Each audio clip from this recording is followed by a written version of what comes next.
Okay, I'm getting in here close. And all I'm doing is I've got a little taper on this side so that as this thing gets closer and closer, the taper will go inside and I can get me a friction mark on there so I'll know how thick to make my tenon here.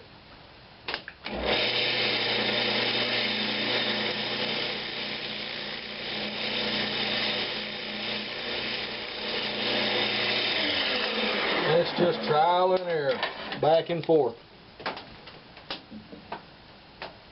And I will be back in a few minutes once I get this tenon on, and we'll start shaping the lid up. Okay, well, it fits. It took a little doing. I actually went too far once and had to go back and start over, but it's a good fit now. And it's just, you just have to keep going and going and going until you get it right. Now what I've done is I've went ahead and finished the bottom part of my lid. I'm going to put a couple of decorative lines in there with my little vortex tool. That's what I was trying to think of before. Vortex tool that I made. It's a basically a triangular shaped tool. Comes down into a very fine point, and I saw that on Cindy Grosvenor's website or YouTube channel.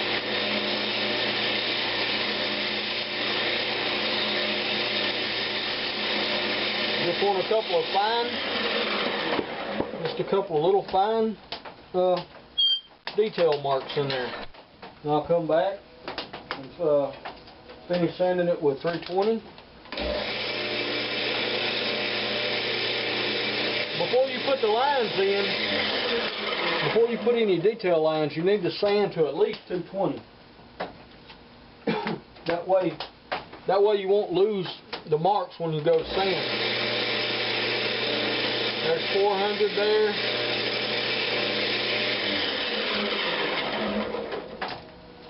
And we are good to go.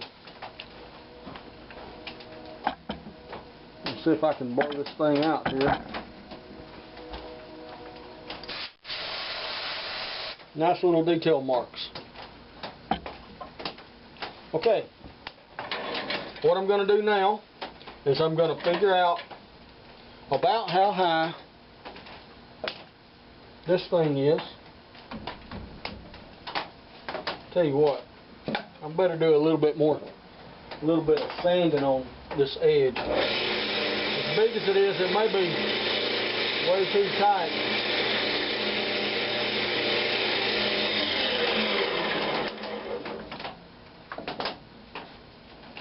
Oh, there we go. Very good. I have to rely on that to be a friction deal here in just a few minutes. Okay, so now I'm just going to part this off. I used hot glue, by the way, to glue this piece of maple to a glue block. That's all I did. So now I'm just going to part off the lid.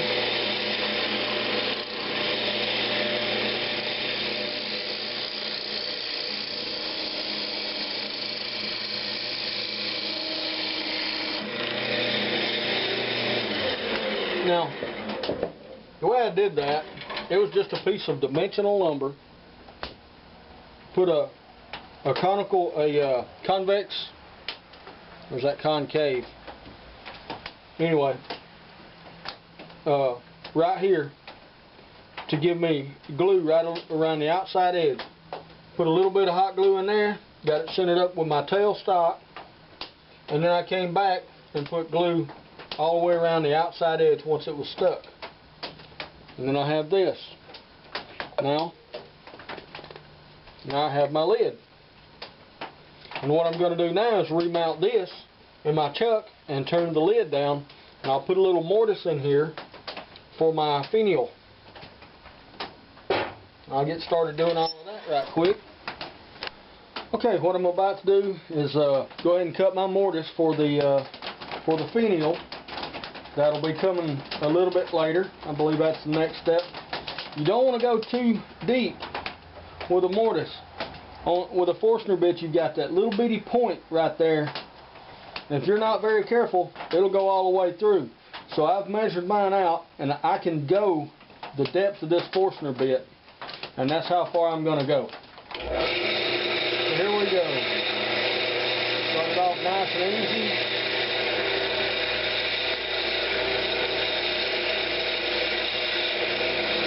There we go. Whoop. Hope I don't have that too loose now. Yeah, see? Didn't come through. We're in good shape.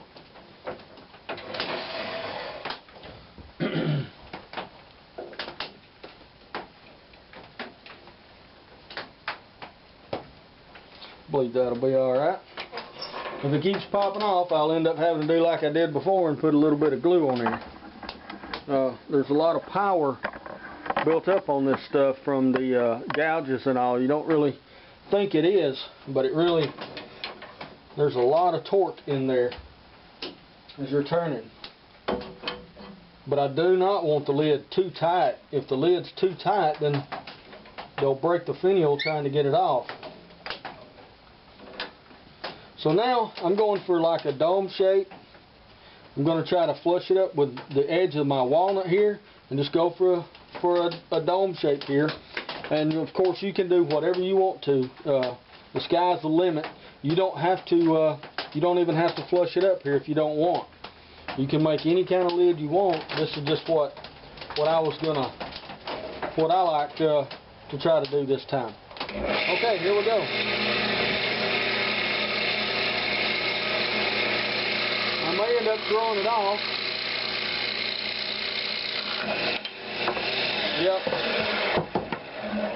Yep, this is going to be a little bit more difficult. I have to get me a little bit of hot glue on there. Okay, well I'll be back. Okay, what I had to do, I don't know if it'll work or not, but I was just thinking maybe it will. I squirted a little bit of water on the lid. So now let's see if that'll hold it tight enough.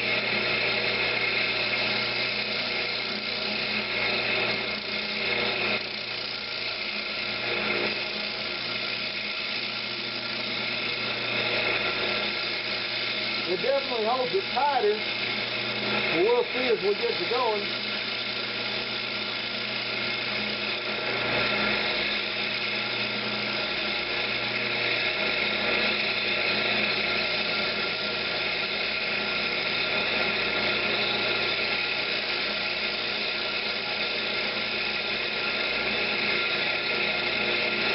Okay, what I'm going to have to do, that worked great. So if you have a problem there doing that same thing, well, try to squirt a little bit of water. It'll tighten it up. It'll tighten it up for you. At least until you can get it turned. Let me back this out just a hair. Alright.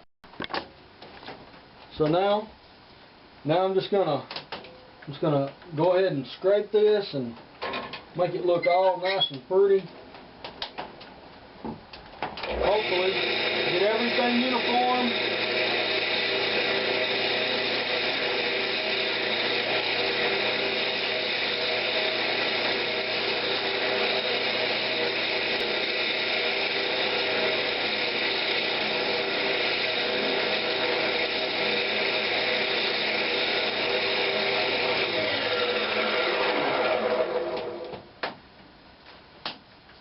Okay, alright, well I'm just going to get that sanded up right quick. I'll start about 220.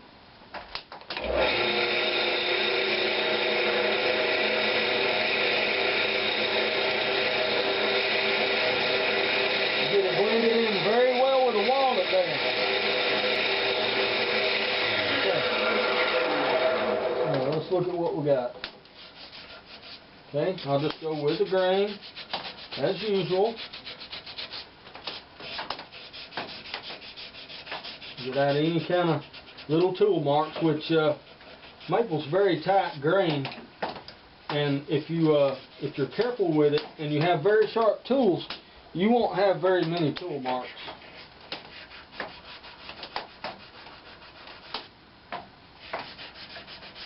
So I'll go ahead and sand this, and I'll do 400 grit. And then I may go ahead and, well, I'm not going to put any kind of finish on it yet. So anyway, I'm going to finish sanding this up, and I'll be back in a few minutes. Okay, I'm just getting ready to do my finial. I believe it's going to be about 3 inches tall. What I've done here is I've cut a 1/2 inch Forstner bit hole through that little piece of wood. That's what I'm going to use to size to make sure I get the end right. I've just cut me up a little piece of walnut here.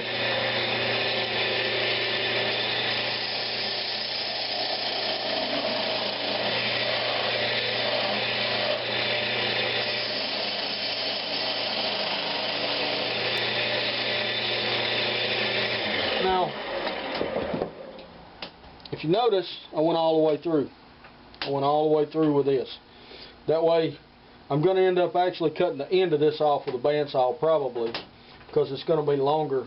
I want it to fit in my pin jaws, and in order to get a really good positive grip, I can bring it all the way back this far. That's about 1 1/4 inches, which I won't go that far, but it'll be deeper than this is. But I want where my finial starts, I want the dowel to be perfect. I want it to be the right size. So anyway, I'll just double check, you know, and I'll probably have to do this several times.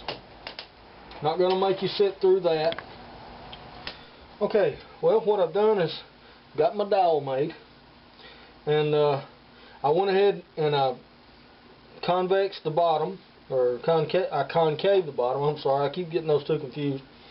But I went ahead and started on the base, because once I get it on my pin jaws, it's going to be kind of hard to do the base. But anyway, here we go.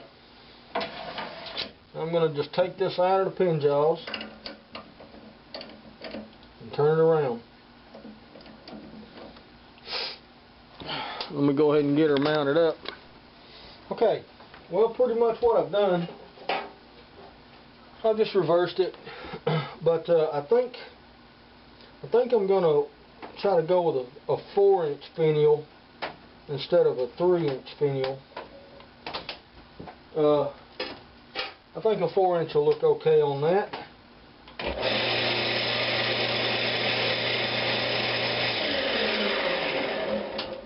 Now, I'm definitely not the world's greatest finial creator, but I like trying to do them because everything about them is good practice. So whether it turns out good or not, I'm going to turn a finial out of this piece of walnut. We'll see what it looks like. So let's get at it. Basically, I'm just gonna kind of rough it down so I can get the tailstock back out of the way. Just gonna kind of rough it down.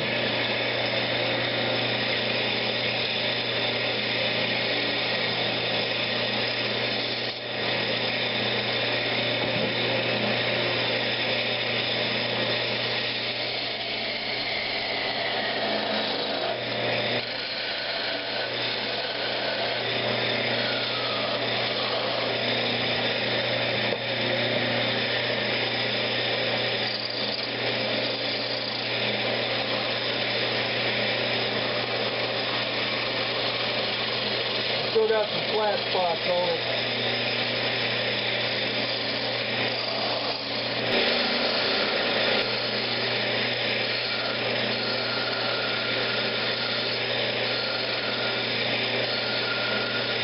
But yeah, I'm going to try to use a skew to do my finial, and we'll see. But a finial could be a whole nother video all by itself. So I don't know how much of it's actually going to make it in this video. I guess it depends on how much I mess up.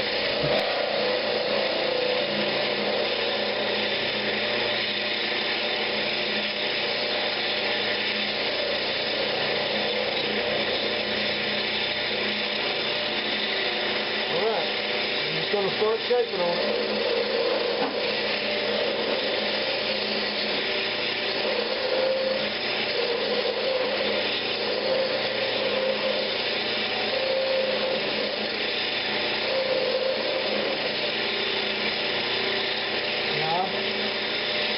I've never really figured out how people use it on this side.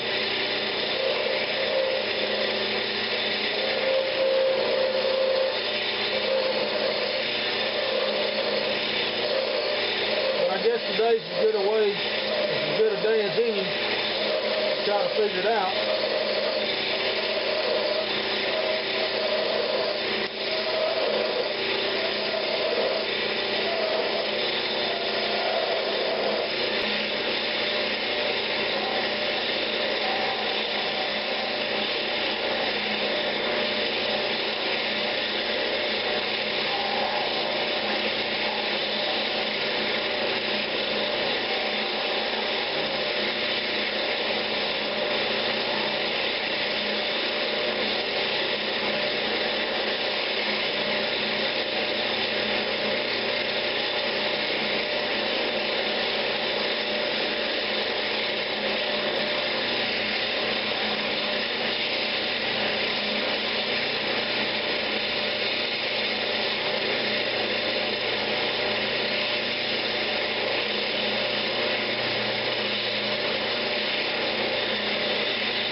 Well, anyway, I'm going to keep working on that until I get it on down. Of course, it may be a whole nother blank up here when you come back.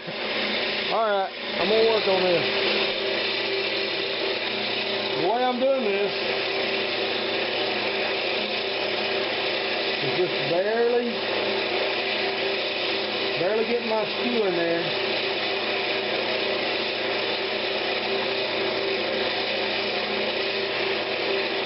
Start back here, a little ways.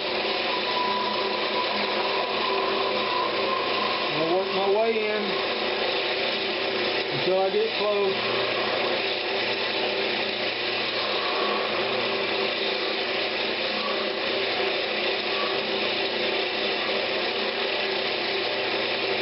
Then I just start working it down.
I'll be back as I get a little more done. Okay, well, here it is. I ended up using the skew down through here, but from about here on down, I used my 3/8 spindle gouge. Anyway, actually that was my second blank. So what I'm going to do now is take it out. Now it's ready to mount. Okay.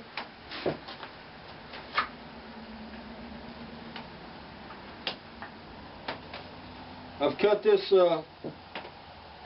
cut the little dowel off the back.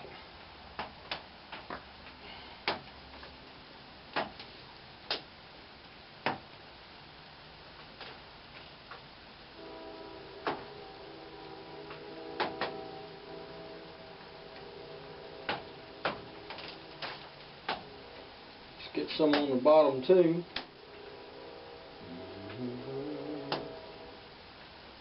Not too much. Just get it on there nice and even.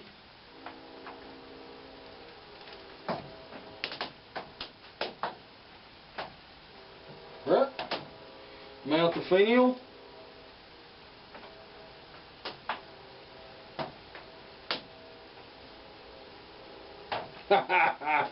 I like it. I think I do anyway. Let me see, I need a paper towel. Got a little excess glue on there. Alright. One thing I need to do though is I'm going to wax the inside of this.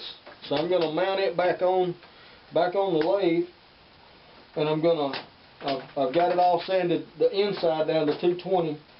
I'm going to mount it back on the lathe and wax the inside. Alright, well, I'm just going to start my finish. I've got my Howard's Feed and Wax.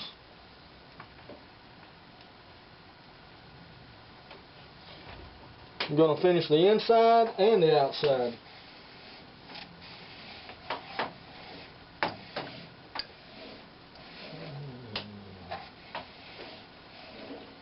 That first coat really gets soaked up.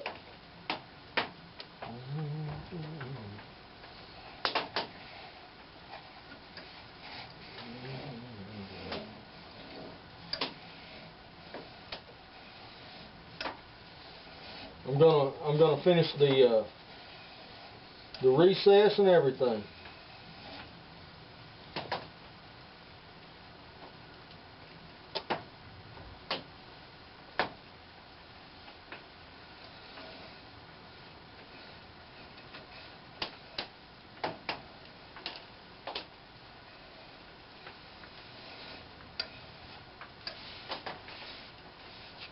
I really like the way that stuff looks.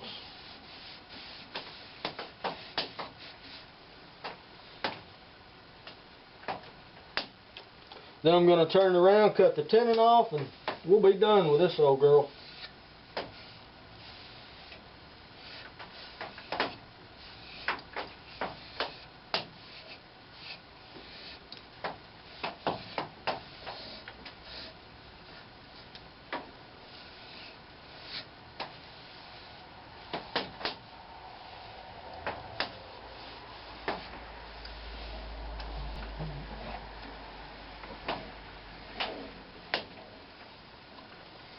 It's looking nice. Just kind of renew this one back here a little bit, just because it's not going to hurt anything either way. Okay, I've just got this thing mounted between a jam chuck with the closet stuff for whatever. Anyway, you put it inside cabinets. But what I'm going to do is I'm going to go ahead and take this tenon off and see if I can't get this thing finished up. Let me move this right over here. See if I can get this tenon off. I normally use my 3/8 spindle guides for this.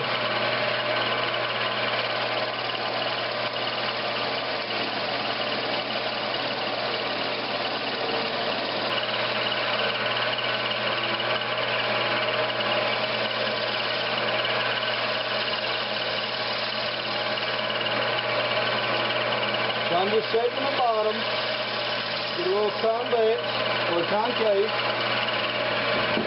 and as usual, I'm going to put a couple of little decorative lines in.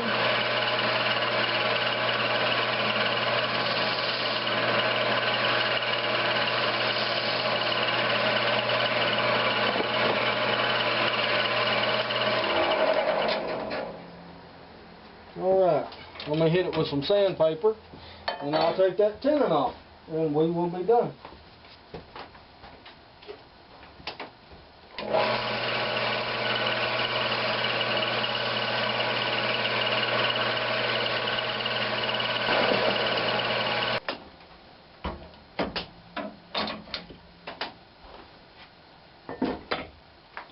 Alright, let's see what we got here.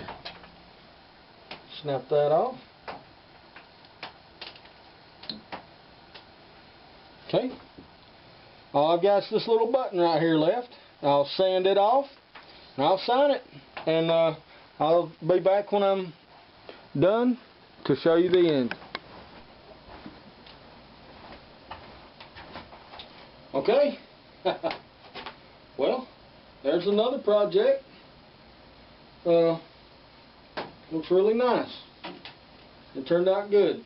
It's taken me all day, and pretty much the finial was really tough. It's actually the longest and finest that I've ever done. So I ended up wasting one blank, but I figured I would anyway. One thing I found, using that skew on that long thin area, the skew is the trick. The skew's the way to go. If you try to use a spindle gouge, that thing better be very sharp, because it'll grab the smallest little splinter and just break it off. So, but anyway, I'll post a couple of pictures of this. I'll make a couple of better pictures once I get in the house, and I'll try to put it at the end of the video, so maybe you can see. But go out and try to do one of these. They're fun. This is actually the first one I've really tried to do.